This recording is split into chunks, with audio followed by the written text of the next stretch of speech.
Hello, beautiful souls. Welcome to another episode of Awaken Your Inner Queen podcast.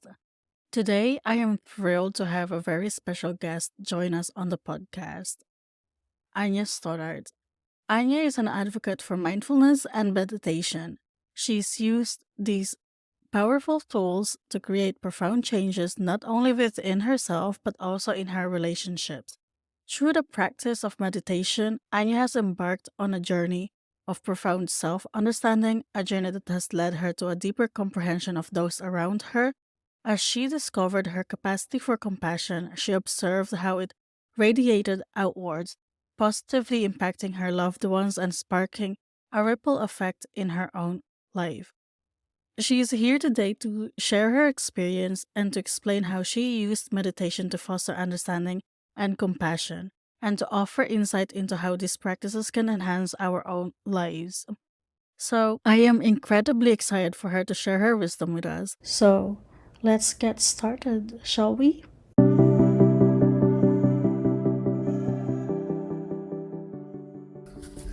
Welcome to the Awaken Your Inner Queen podcast. I'm your host, Jen Fanfane, and I am a spiritual and mindset coach, NLP and hypnosis practitioner, and a tarot and oracle reader. I have a burning passion with helping you awaken your inner queen and to start claiming your space in this universe unapologetically. I am so excited to share this safe, warm space with you today on our journey towards self-love and personal growth. So, if you are curious about spirituality and how to incorporate that to your own self-love routine so that you can start showing yourself full confidence, then you are in the right place. So, are you ready? Hi, Anya. How are you doing? Yeah, it is pretty warm.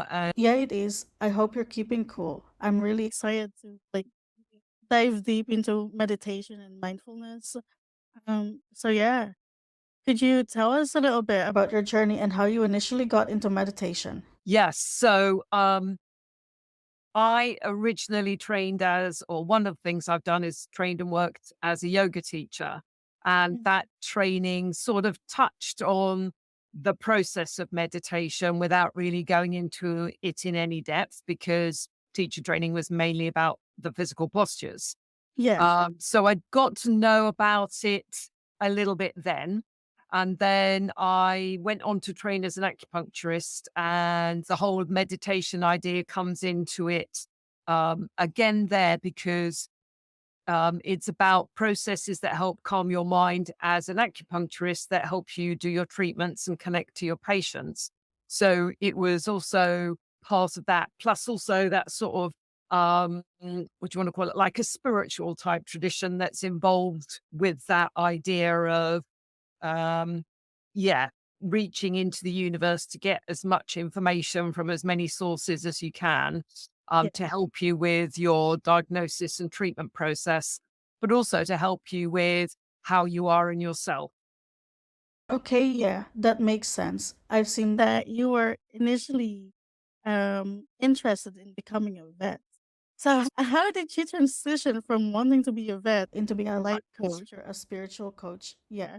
Okay, so I have always, when I was a kid, I really enjoyed being with animals and I enjoyed being outside. And there was a very famous serialized program on TV when I was a kid called All Creatures Great and Small, with which followed the adventures of a real life vet called James Herriot.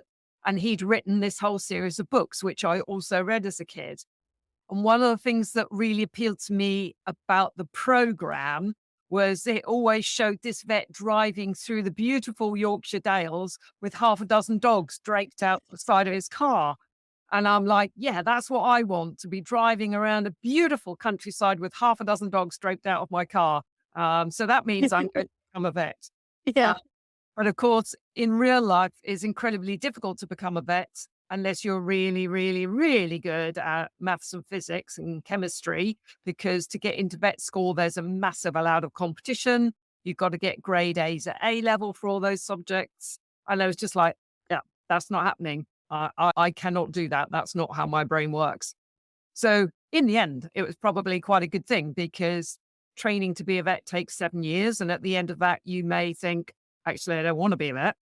And the James Herriot way of being a vet, he was a farm vet, which means, stripping off your clothes and get your hands up the backside of a cow in the middle of a cold barn with some Yeah. old farmer looking at you. And you're like, in reality, as a female, you wouldn't have been able to do that.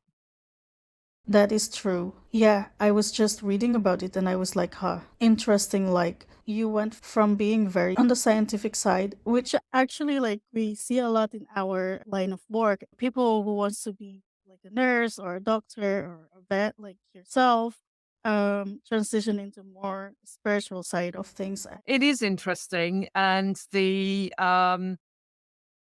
yeah, I mean, it's just, I suppose in your 20s, you're just trying to, or, late teens, early 20s and things, you're just sort of trying to find your way with things, test different things out.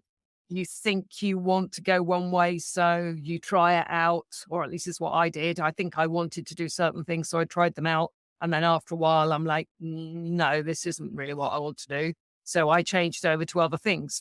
So it didn't suddenly flip immediately from vet to, spiritual end of things. There was all like a transition in between where I tried out different things and gradually, got myself over in this direction, as it were. That makes perfect sense. Yeah. And so when you obviously you talked about doing a yoga course and like was that the first time that you kind of like realized what kind of power a meditation can hold? Or was it more like the calmness is part of the yoga practice? To begin with, I mean, when I trained, I was very much interested in the physical exercise Yeah. aspect of it and its ability to calm you down. So that physical movement process Mm. of calming down. And I knew the calming down aspect was an important thing that I needed by that stage. And I needed to, yeah, get a better control over my mind when it was getting quite stressed about things. So that was the beginning of it. And then I didn't really get into meditation as an actual tool that I knew I needed to use it Mm. until my parents were getting, well, my dad particularly was getting quite elderly and, he had dementia.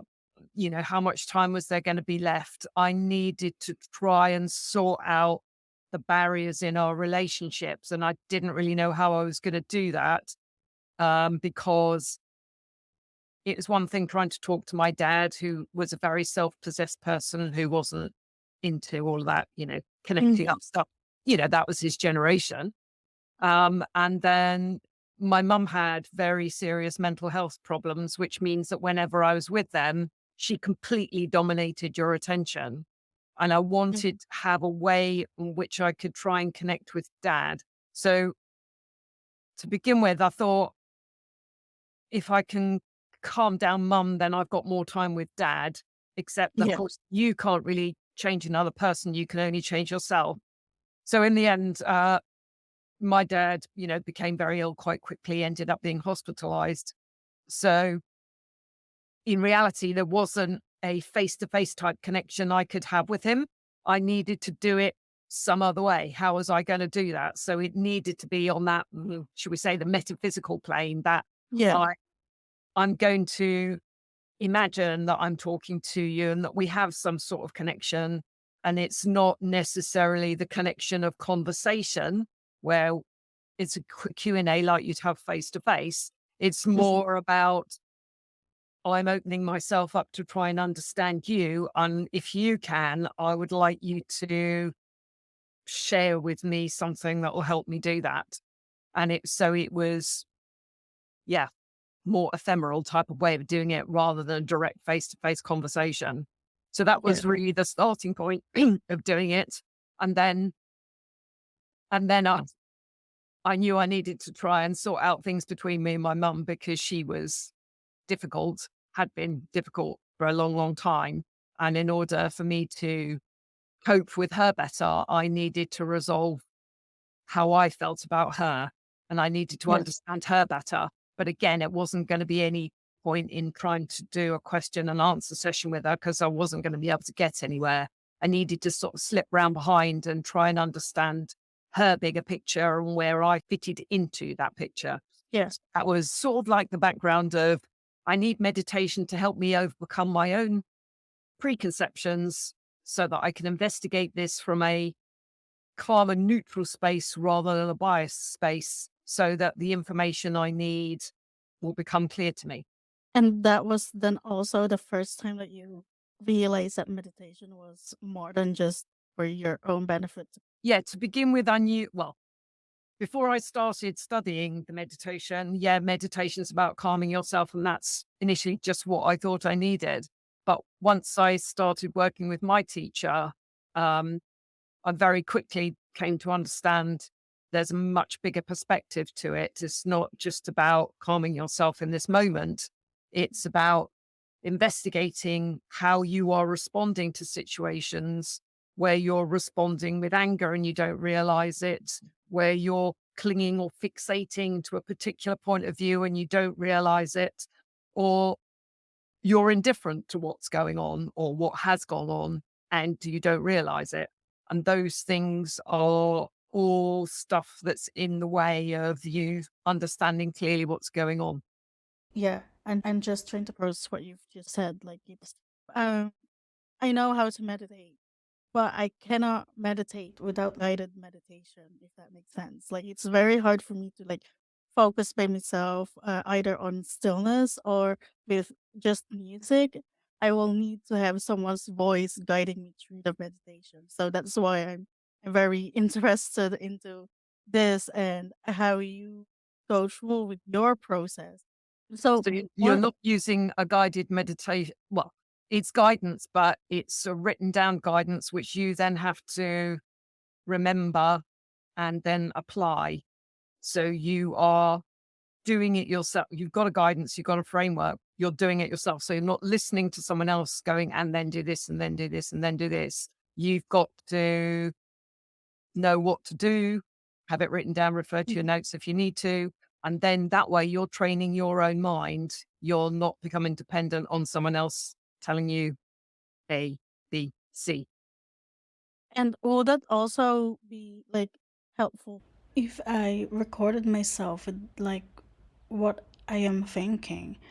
Because that's what I personally do when I like to hypnotize myself sometimes, for example. So I just record myself and listen to it. Will that help? Like for someone like me?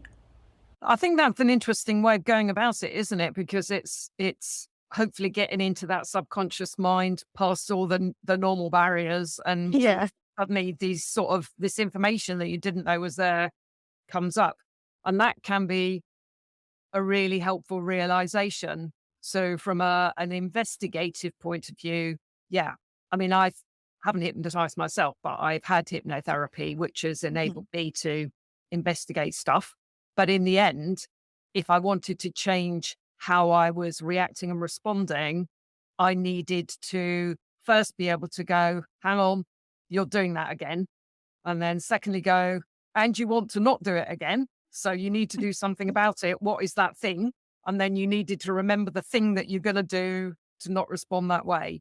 And then practice doing it, realize where it went right, where it went wrong, and then go, right, I need to, tweak that, revise it, do it better.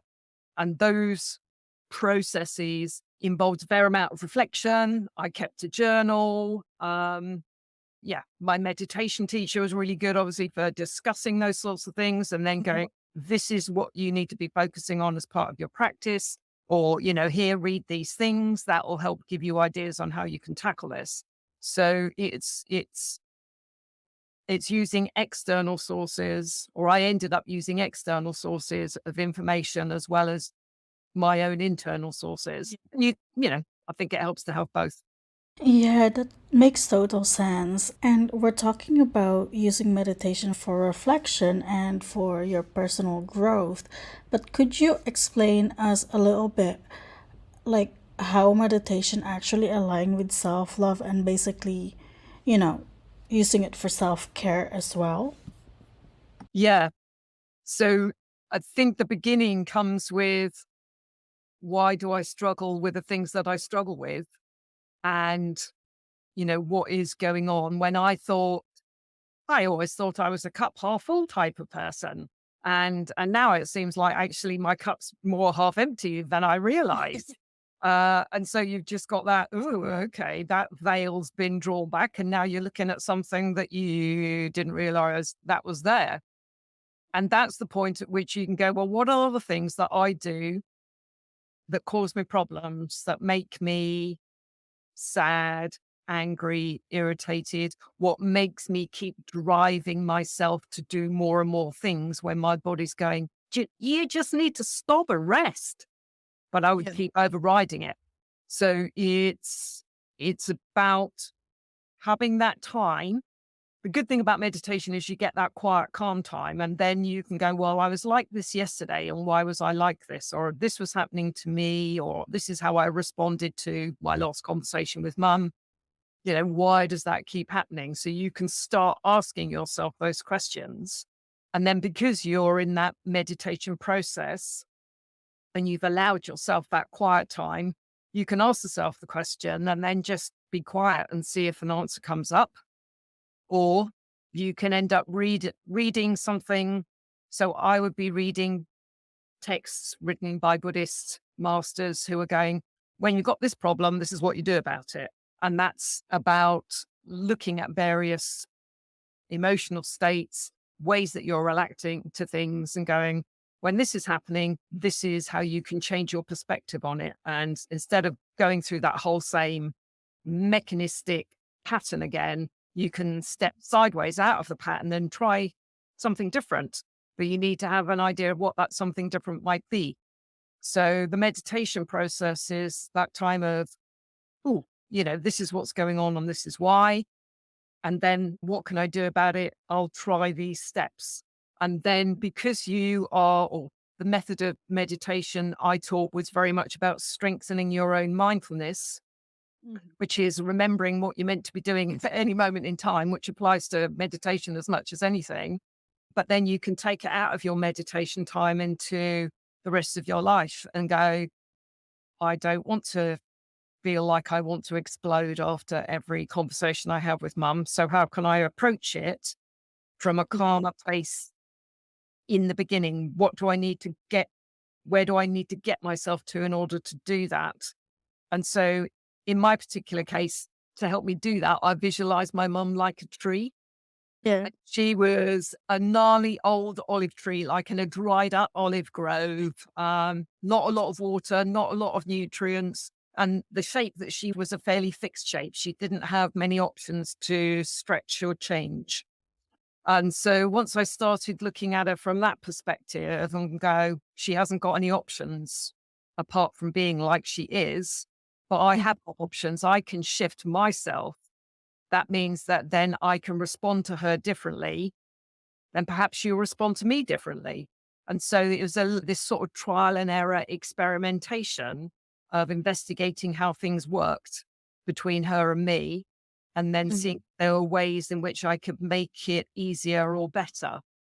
So that, I mean, it took, and I'm talking a year or two's worth of testing, investigation, gradually getting calmer in the way that I dealt with her, or being able to recover more quickly after times when she really driven me mad. So Mhm. that's all of that is that your own self investigation, your own self love process, because you want to make things better for yourself. And you can realize that you can make them better for other people as well at the same time. The two things are in tandem. And then if it's better for other people, then they respond to you better and then it's better for you. So you've got that sort of step. We're walking beside each other, trying to influence each other in a positive way. Mhm. I'm doing it consciously. Mum's doing it in a way subconsciously, but just as a response to how I've been with her. So rather than me starting off with a at the beginning of the conversation before we've even got anywhere, I can try and start with a calmer outlook. It might not have lasted, but we started on a good step, on a good way. I love that. Yeah. So it's basically just like she's responding to how you are responding to her, which made her calmer as well. Yeah. So you can start to get those, sort of virtuous circle Mhm. shifts moving along, which make life easier. I mean, it's not perfection. Mum couldn't change a huge amount of who she was because of her experiences in her life and how she had dealt with those. But because I came to understand that, I could work from a point of understanding rather than frustration with her. So you were talking about like how you were visualizing her as a tree. Was that really where the shift started to happen with you when you seen her as a shriveled old tree who needed a lot of water, so basically who needed to be taken care of a lot. You know, someone needed to take care of her in that sense. It really did. Yeah. It was a spontaneous idea that occurred one day during meditation. And I quite liked it because it made a lot of sense of the situation to me. And then it was also an encouragement to me to try and water the plant, to Mm. try and give it options so that it could grow some green leaves that could take it in a different direction. So it was sort of like my mental measure of how am I doing what I say I want to do in the conversation with her? Am I trying to have calmness, kindness, and understanding as much Yes. as I can so that I can try and water this tree a little bit? And so that it just really helped me as a mindful image to keep there, even when things were difficult between us. Mm-hmm. I love that. Like would have never thought of a tree. Like I said, I can't even, sit still and just picture something and be still in my own mind. Like my mind wanders off. So maybe it is something that I would need to look into for myself. However, like I would have never imagined, an old tree if that makes sense. Yeah, I mean, I think before I visualized my mum as an old tree, I'd been working on my relationship with my dad and trying to understand him. And his was Mhm. I also visualized as a tree. So her tree may have come from his tree, if I remember rightly. Um, so his tree was a tree on its own in a plain of grasses. So my dad was very self-contained type of person, and I was trying to understand why he was like that. And he felt, well, I suppose I really wanted to know if he felt lonely or isolated. But actually, the story that came back from the tree on its own in the field of grasses is it didn't mind being on its own because it wasn't on its own. It was Yeah. communing with the grasses. It was communing with the wind. It was communing with the sky. So it was completely and utterly in the right place and completely content with how it was. So I think because I'd got that sort of feel from my meditations on him as a tree, I think that was where, like, okay, let's try mum as a tree. What sort of tree is she? That was Yeah. how it started. I think it's a perfect analogy, I guess, anyway, because there's so many different trees. And for you then to be able to understand the person, if you met or visualize them like that, that's completely fine. Um, and for someone, it could be something else. And would you say that's also like the only thing that you've noticed changing in your life when you've incorporated meditation, or was there any other ones that you've really noticed that shifted for you? I think probably one of the other things that shifted was how I looked after myself. Something I've already mentioned, that idea of you got to keep busy, you got to keep pushing on, you Yeah. got a list of things to do, and you must keep going through them. And so now I'm much better at not driving myself so hard, and I've gradually built in, I suppose, like a mental timetable in my mind of you can do this much work in any block of time.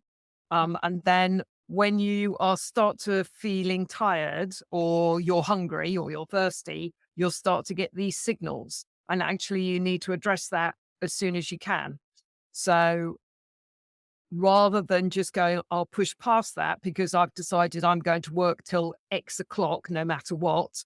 Um, I can actually go, no, I'm going to stop right now and I'm going to go and get a cup of tea and some oatcakes to nibble on. And then I can come back and do this work.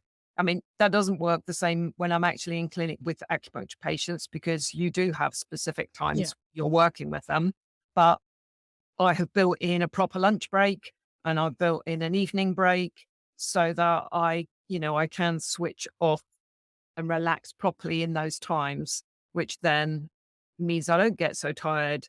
And then the following day, because I've been nice to people all day long being an acupuncturist, the following day I can still be a reasonable human being to my husband because I'm not too tired.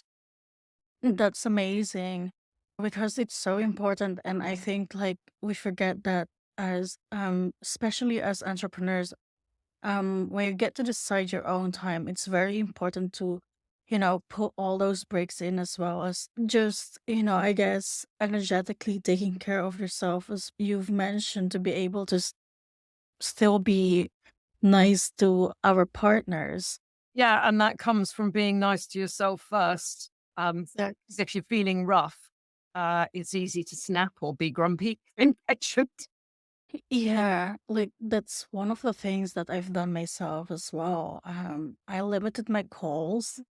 I only have a certain amount of calls a day, and only in certain days as well. So I have certain days that I don't take phone calls at all or any like, video chats or meetings or whatever.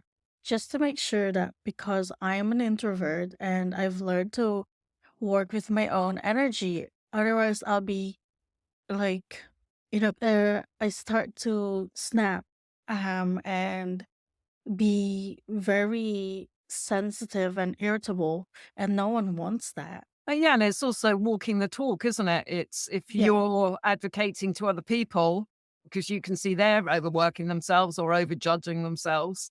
Um, you need to go, and this is how I do it, and this is why it works for me, and then go, and yeah, and actually, am I doing it? exactly. Like always reflect back to yourself to see what you are doing and are you really doing what you're saying? Are you really walking the talk, And especially for us coaches, it's like, you know, when you're saying things to your clients that whatever that they're doing is not good, you're advising them to set boundaries. Um, it's important to look back and say, like, well, are we setting that for ourselves too? Mm. Yeah. So, like with the meditation that you are doing, then, um, I think you've mentioned that you really need to reflect back, and that could then help you cope with any emotions that you're dealing with. How can you explain that? Because I think, like, for a lot of people who may be interested to know more and they kind of know about meditation a little bit, but they don't know how it could help with their anger or their anxiety or stress level or any guilt or shame. Yeah. So the first part of it comes with the bit that we all know, the bit where you can calm yourself down and you're Mm. hopefully in your, what you might call your optimum state of mind and feeling in your body. And then once you've got that sort of settled as something that you can get to consistently, then you can start investigating what rocks the boat. What does it feel like? And what does it look like? So, in my case, I suppose I had a bit of an advantage because we study the emotions in acupuncture. So they have particular descriptions which describe their energy, describe their feeling. And so you can go, I'm okay. I think I might be getting this type of emotion because I'm feeling this type of response in my body. And also, rather than just mindlessly responding to a situation, arguing with my husband or whatever it might be, I might actually go, well, hang on a minute. Why are you doing this? Um, investigate how this feels and how you got to this point. Mhm. And that is so in your meditation, you've trained yourself to use your mindfulness to observe how you are. You use your mindfulness to stay focused on your one thing. Um, you just keep practicing. I'm going to keep my focus. I'm going to keep my focus, even though it keeps wandering off. That strengthens your mindfulness over a period of time. Then you can use that. I've got a stronger mindfulness process. I'm going to use that to track what goes on. Mhm. So, in my mindfulness, the way I was taught and what I use, I have what's called a mindful watchman. So, I train this part of my intuition to track what's going on and tell me when something is happening and remind me that I want to do this a different way. So I literally, it's like coaching anybody. I coach my mindful watchman, look out for this. Um, and this is what you're going to do about it when it happens. So that's how you start to track what's going on. How am I feeling? Doesn't matter if you can't label it to begin with. You just know you feel like rubbish. It doesn't have to have a shame, sad, guilt, angry label. It's just the feeling of when I feel like this is happening, this is the result, and I don't want that result anymore. So that's when your mindfulness is going, right, okay, so what does the beginning of that feeling feel like for you? So in some cases, when I am concentrating really hard on writing some copy and my husband needs to talk to me and ask me a question about something I've given him to do, I'm immediately very impatient because my mind's been away on focusing on something else. Yeah. So my mindful watchman's now going, remember, you're working with your husband here and he doesn't think like you do. So when he's asking you a question, that's because he actually doesn't understand what you've explained to him, or he can't quite see the logic of it. So you've got to Yeah. stand back and go explain it to him or find out what bit he doesn't understand. So that's one of the things my mindful watchman is working on, live at this moment in time. So it is, where does the beginning of that problem come? And how can I flag it up? What can I do about it when it's a tiny problem and it's easier to change its trajectory or how it's going to germinate rather than when it's like out there, it's too late. Yeah. Um, and all you can do then is apologize and go, I'll try and do it better next time. So it's very much about strengthening mindfulness, coaching that mindfulness to be aware of the situations. So not just getting swept away by things, but going, actually, I'm going to step back. I'm going to look. I'm going to step on top of my mountain. So I've got a big 360-degree view. I've got the big picture to Mhm. see what's going on. So those are lots of little snapshots that you take over a period of time. You can reflect on them consciously within your meditation. You can journal about them, or you can just go, well, that happened. I'll store that in my memory bank. And, when I need to know or use it again, it'll be there. So you can also, you don't have to consciously reflect on things. You can get on with your main meditative process, which is Mhm. about bringing yourself to a calm space and holding it in a stable or steady state for as long as you can, because in that stable, steady state, that's where everything can change if you want it to change. So, yeah, that's how I see it can work, or that's how it does work for me, how I've been trained to use it, how I teach it. Okay, so that's also then the meditation technique that you would recommend to anyone? Because I know there's a lot of different ones, like I mentioned already about guided meditation or just music, or I think there's even like one with the chanting part of it as well. So, Yeah, but whatever methodology you use, mhm. it should still be about being able to bring your mind to a calm space and holding it there so that then you can use that to grow your kindness and compassion for other people as well as yourself.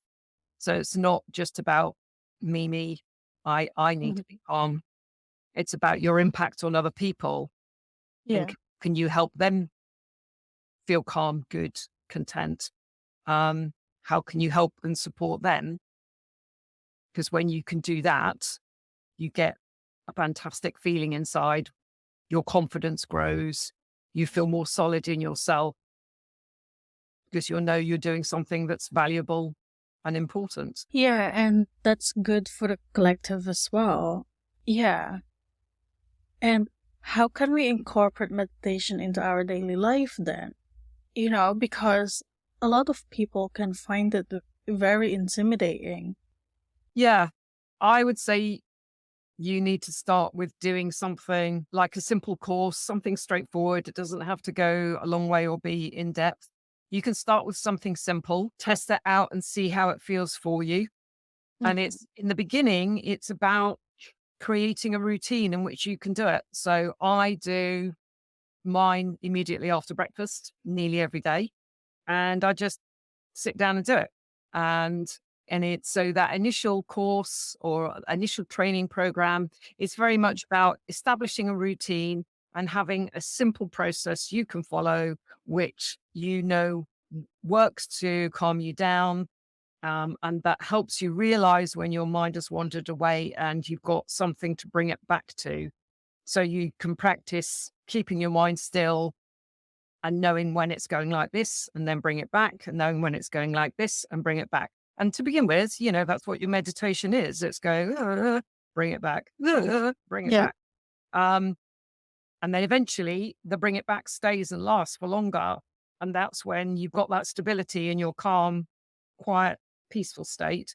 And that's when you can start taking things further, like developing your mindful watchman type of idea, strengthening your mindfulness and giving it jobs to do outside of your meditation. Okay. So, yeah, doing something, you need to find the right teacher, have a look around, see what people recommend, people that you respect recommend, um, see what you would like to do. There's loads and loads of styles, and there's probably an overwhelming amount of different ways that you can do meditation.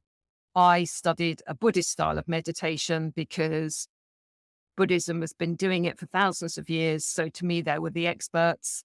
Hmm. They got a lot of experience and information behind them. So I studied with a Buddhist teacher because I wanted to go to the root source. So that's how I chose my person that I studied with. And and you don't have to become a Buddhist in order to study Buddhist type meditation. You can still be a student of Buddhism, be studying the way that they do things and how they do things, because if they make sense to how you would like to do things, then you can go, yep, I'm going to learn from that. But it doesn't have to be, you don't have to get too much into the ritualistic side of things. So that's how I did mine. So really it's, how do you want to do your meditation? Are you a person who really likes visualization? Are you To me, people who are very good at visualizing are probably quite autistic. So that may be the sort of meditation that you would be best doing, one that involves a lot of visuals. Um, my meditation tends to be, I would say, practical, physical. Um, so we do a lot of work with movement and body sensation, but also I use mantras a lot because they're a great way of keying up your mindfulness, training your mindful watchman, and reminding you've got a phrase in your head that's gone, this is what you were supposed to be doing in this situation. And you can, your mindful watchman can present that out to you and go, hang on, Yeah. you were not meant to be doing that. You're meant to be doing this. So those are what I call practical, useful, everyday things in the same way that we would, write yourself a post-it note or, you Yeah. know, give yourself a list of things to do. That's very much how the meditation works. It's a step-by-step process of calming yourself down, working out what mindfulness you need to use, and then going ahead and using it. Makes total sense. It's like a skill that we practice. Yeah, it's like riding a bike, driving Yeah. a car. You choose the right instructor for your particular needs and where you are at. Yeah, that makes total sense, to be honest. Yeah. And I know you've been meditating for years now, but have you ever encountered that you've started to, be skeptical of its transformative, shall we say, power? I don't know how to word it differently. Yeah, so In Buddhist thought, the reason you're doing your meditation is for liberation. Um, and so, in their point of view, you are there's a process of rebirth where you are elements of you are rebirthed over and over again. And in order to escape that cycle of being stuck in this life and all the suffering that's involved, you need to get to liberation. So, liberation can also step out of that, belief in rebirth type of cycle. You don't have to go that far with it, but you can still think, I do want to be liberated because I don't want to be suffering in this life, let alone any future lives that I might have. So it's very much about what can I do in this life? Because in reality, when you look around you, you can go, there's a lot around that can make me suffer. Um, a huge amount of things that will be coming down the pipeline, just getting older, getting ill. You don't know what's happening. You might, this time next year, you might have cancer, diagnosis of dementia, Parkinson's, whatever. Or, someone very close to you might have that, and that's going to have a huge impact on you. So it's very much about, am I ready to face up to those really difficult situations? How can I get myself through them in the best way that I possibly can? And how can I make sure that I'm not suffering too much now by getting myself wound up about things I can't do anything about? Can I be content right now in this moment and build up a reservoir of it so that when things do go wrong, perhaps I can draw on my reservoir and it'll be there to help me when things get difficult, because they always do. That's how life is.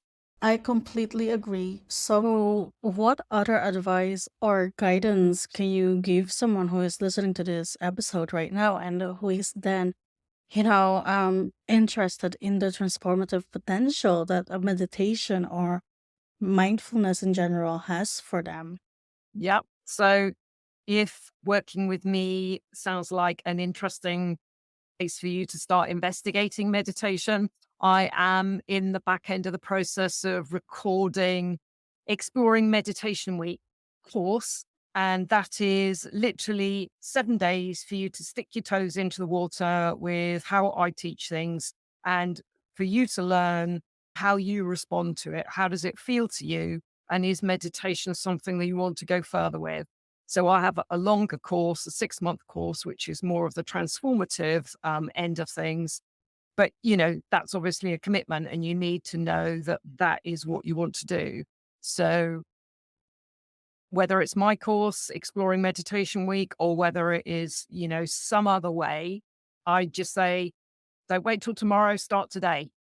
Just find a meditation in a book on YouTube, doesn't matter where it is, and give it a go. You can start anywhere, because it's an investigative process to begin with, and go, well, what do I like? What don't I like? Mhm. Before you can settle on with, okay, I want to travel more in this direction. I want to go deeper in this area. Or I want to understand more of how this works. Then you can start going, right, well, I'm working from a point of knowledge now and experience, rather than just looping around in my head going, I wonder if I ought to do it. Just do it. That sounds about right. Like, just with any other things, absolutely, just start it. Because the funny part is, you need to be content to be uncomfortable trying new things for you to see if you actually like them or not. Yeah, that's it. It's uncomfortable when it's new. That's fine. That's normal. And you'll fail. That's fine. That's normal, because that's when you learn, what the right thing is to do for you. Exactly. So, where can listeners find you if they're interested in the explorative week of meditation course? So my website is www.wisdom-mind.co.uk. On Facebook, my Facebook page is Annya Stoddart, Wisdom Mind, all one long word. So yeah, so that's another way where you can jump in and get to hear what's going on. Perfect. I'll add them in the show notes as well to make it easier for our listeners. So, yeah, thank you so much for joining me today. Thank you for having me, Jen. It's been such an interesting and enjoyable conversation. It's really lovely. It's a real pleasure being able to talk about meditation. It really is. Thank you for tuning in to another episode of Awaken Your Inner Queen podcast. If you enjoyed this episode, Be sure to subscribe, leave a review, and share it with other queens who could benefit from our empowering discussions. Together, we'll continue to awaken our inner queens and create a life filled with self-love, growth, and fulfillment. Stay connected with us on social media and remember, you have the power to unleash your greatness. Keep embracing your inner queen.